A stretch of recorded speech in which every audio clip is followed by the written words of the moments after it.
Pamparami ng bunga sa inyong tanim fermented fruit juice, FFJ, PAPASAMAMO, papaya, saging, mangga, molasses. Huwag mong asahan na dahil malusog ang tanim mo at berdeng-berde ang dahon ay marami na ang bunga. Iba ang kailangan ng isang halaman para dumami ang bunga. Paggawa ng fermented fruit juice. 1. 100 liters plastic drum. 2. 10 kilos hinog nga papaya. 3. 10 kilos hinog nga saging. 4. 10 kilos hinog na mangga.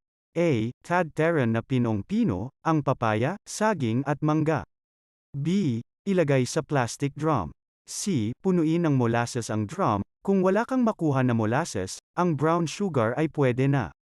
Pabayaan mo lang yan ng isang buwan pagdating ng isang buwan, Sal Ain.